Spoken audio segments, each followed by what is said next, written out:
సభ రికార్డులు సరిచేసే విధంగా మంచిగా వివరంగా మాట్లాడుకుందాం, ఏం తొందర లేదు అధ్యక్ష.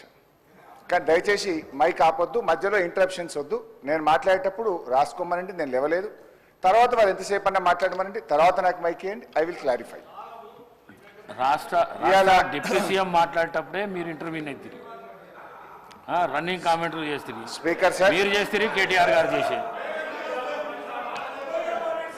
స్పీకర్ సార్, ఈ కాంగ్రెస్ ప్రభుత్వ తీరు ఎట్లా ఉందంటే, అబద్ధాలు చెప్పు, అవే చెప్పు, పదే పదే చెప్పు, మళ్ళీ మళ్ళీ చెప్పు, దబాయించి చెప్పు, బెదిరించేలా చెప్పు, పెద్ద గొంతుతో చెప్పు, ఎదుటి వారి గొంతి నొక్కి చెప్పు, ఎన్ని విధాలైనా చెప్పు, కానీ అబద్ధమే చెప్పు, ఎట్టి పరిస్థితుల్లో నిజం చెప్పకు అన్నట్టుంది కాంగ్రెస్ ప్రభుత్వ తీరు. అధికారంలో రాకముందు ప్రతిపక్షంలో అదే తీరు, ప్రభుత్వంలో కూడా అదే తీరు ఈ కాంగ్రెస్ తీరు. బహుశా ఇంకో 4 ఏళ్ళు కూడా అదే తీరు కొనసాగిస్తారని కూడా మాకు అర్థమవుతా ఉంది. కానీ మా గొంతు నొక్కినా నిజమే చెప్తాం. మేము చెప్పేవన్నీ నిజాలు, అర్ధరాత్రి నిద్రలో అడిగినా నిజమే చెప్తామని చెప్తూ నా ఉపన్యాసాన్ని ప్రారంభిస్తా ఉన్నాను. అధ్యక్ష,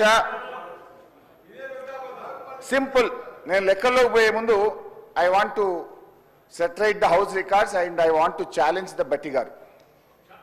ఒకవేళ నేను ఇక్కడ అడుగుతున్నా అధ్యక్ష, ఇది నేను ఒక నిమిషం ప్లీజ్, ఛాలెంజ్ వద్దండి, మీకు నాకు ఛాలెంజ్ ఎందుకు? ఛాలెంజ్ వద్దు, ఒకటే మాట్లాడి కూర్చున్నా. సార్ హరీష్ గారు, నేను ఒకటే మాట్లాడుతున్నాను, ఛాలెంజ్ చేయట్లేదు వారితో. ఒక నిమిషం, నేనేం ఛాలెంజ్ చేయట్లేదు వారితో, ఒక మాట అడగదలుచుకున్నాను మీ ద్వారా పర్మిట్ చేస్తే. నేను ఒకటే అడుగుతా ఉన్నాను, ఈ tentative risk weighted outstanding guarantee అనేటువంటి అమౌంట్ కాలంని నీకంటే ముందున్న ఆర్థిక మంత్రులు ఎప్పుడైనా పెట్టారా? నీ తర్వాత వచ్చిన వాళ్ళు ఎప్పుడైనా పెట్టారా? ఈ రెండింటి సమాధానం చెప్పానండి. ఇది మీ ఒక్కళ్ళు వచ్చినప్పుడే ఎందుకు వచ్చింది? ఇది మీకంటే ముందున్నటువంటి వాళ్ళు కూడా ఆర్థిక శాఖ మంత్రులుగా ఎప్పుడైనా పెట్టారా?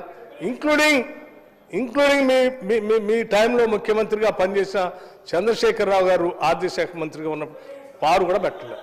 మీరు ఒక్కళ్ళే ఎందుకు పెట్టాల్సి వచ్చింది? వాళ్ళు మీ టైంలోనే ఎందుకు ఇట్లా చేశారు? ఎందుకు ఇంత సభని ప్రజలు తప్పుదో పట్టించారు? మీరు దాని ఒక్కదాని సమాధానం చెప్పండి.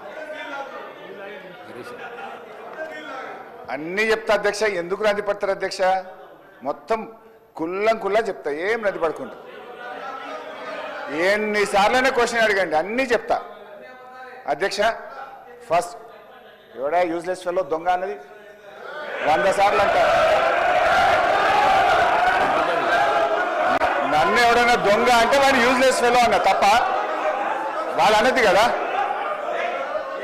అధ్యక్ష.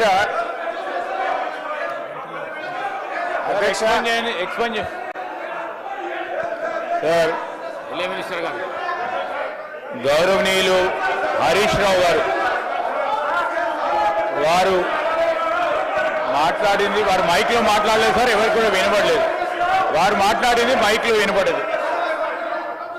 దాన్ని వారు తిరిగి వాపస్ అన్న తీసుకురావాలి, ఎక్స్ప్లెయిన్ చేయండి సార్.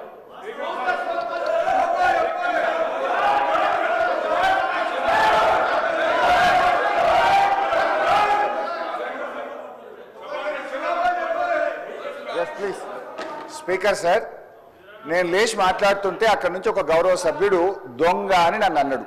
అన్నప్పుడు నేనేమనాలి? అది తప్పైనప్పుడు నేను అన్నది తప్పు. ముందు మరి ఆ దొంగ అని రన్నింగ్ కామెంటరీ చేయడానికి శ్రీధర్ బాబు గారు సమర్థిస్తారా? అందువల్ల అక్కడి నుంచి ఎవరైతే నన్ను రన్నింగ్ కామెంట్ చేసిందో ఆయనను ఉద్దేశించి నేను అన్నా, if you want to expel you can expel both. And Sridhar Babu should say, వాళ్ళకు కూడా చెప్పాలి అట్లా కామెంట్ చేయొద్దని. హరీష్ రావు గారు మాట్లాడిన మాటలు నేను అన్నోన్లీ అన్నా, అనకపోతే లేదు.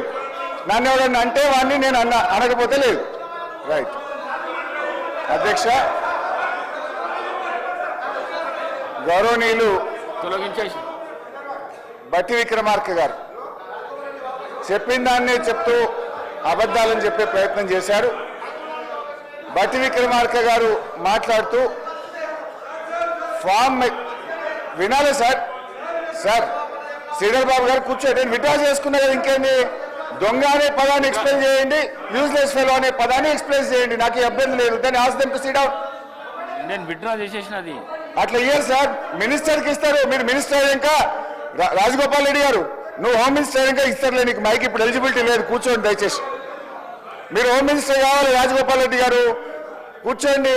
I wish you should become home minister. Please sit down. Sir speaker sir, సభను ఆర్డర్లో పెట్టని మాట్లాడండి sir. Ask them to sit down please. Please కూర్చోండి please. Sir ask them to sit down sir please. Sridhar Babu గారి పద్ధతి కాదు సార్, సభ నడిపే పద్ధతి ఇది కాదు సార్, సభ నడిపే పద్ధతి ఇది కాదు sir. Sir please. Speaker sir, please కూర్చోండి ప్లీజ్ ప్లీజ్. అయితే ఈరోజు చాలా ముఖ్యమైన అంశం మీద సభలో చర్చ జరుగుతుంది. గౌరవ ఉప ముఖ్యమంత్రి గారు బట్టి విక్రమార్క గారు మాట్లాడుతూ కొన్ని అంశాలు సభ దృష్టికి తెచ్చారు. గత ప్రభుత్వం ఫార్మ్ మెకనైజేషన్కి ₹1 ఖర్చు పెట్టలేదన్నారు, అబద్ధం. డ్రిప్ స్ప్రింక్లర్స్ కు ₹1 ఖర్చు పెట్టలేదన్నారు, శుద్ధ అబద్ధం. రైతులకు ఇన్సూరెన్స్ డబ్బులు కట్టలేదన్నారు, పచ్చి అబద్ధం. అదేవిధంగా మెస్ ఛార్జీలు పెంచలేదు అని చెప్పారు, అది ఇంకా పెద్ద అబద్ధం. అధ్యక్ష, ఆస్తులు అమ్మలేదు అని చెప్పారు. అధ్యక్ష హరీష్ రావు గారు ఒక్క నిమిషం. అంత సీనియర్ సభ్యుడు ఎల్ఏ మినిస్టర్గా పనిచేసిన అంటుండు. నాకు వ్యక్తిగతంగా దగ్గర మిత్రుడు, అది వేరే విషయం, పక్కన పెడదాం. కానీ ఆన్ రికార్డ్ మైక్లో ఒక సభ్యుని యూజెస్ ఫిల్ అని అధ్యక్ష అంటే మీరు ఏంది అంటే మీరు ఈ అసెంబ్లీ తెలంగాణ ఇచ్చిన కాంగ్రెస్ పార్టీ ప్రజలు ఆశీర్వదించి మీ ప్రభుత్వాన్ని చక్కగా ముఖ్యమంత్రి గారి నాయకత్వంలో మా డిప్యూటీ సీఎం నాయకుడు మంచి పనులు చేస్తుంటే మీకు జీర్ణించుకోలేదు. ఏం మాట్లాడాలి? అరే ప్రజలు వింటున్నారు అధ్యక్ష. తెలంగాణ ప్రజలు కొట్లాడిన తెలంగాణ రాష్ట్రం తెచ్చుకున్నది ఆత్మగౌరవం కోసం. అటువంటి ఆత్మగౌరవం కోసం ఆంధ్ర ప్రజలు, ఈ తెలంగాణ ప్రజలు తెలంగాణ రాష్ట్రాన్ని నడపలేరు ఉన్నారు. కానీ ఈరోజు మీరు ఏమనుకున్నారు? మీరే పర్మనెంట్, ఇక మీరు ఎవరు రావాలనుకున్నారు. తెలంగాణ ప్రజలు ఆశీర్వదిస్తే కాంగ్రెస్ పార్టీ వచ్చింది. అసలు వీళ్ళు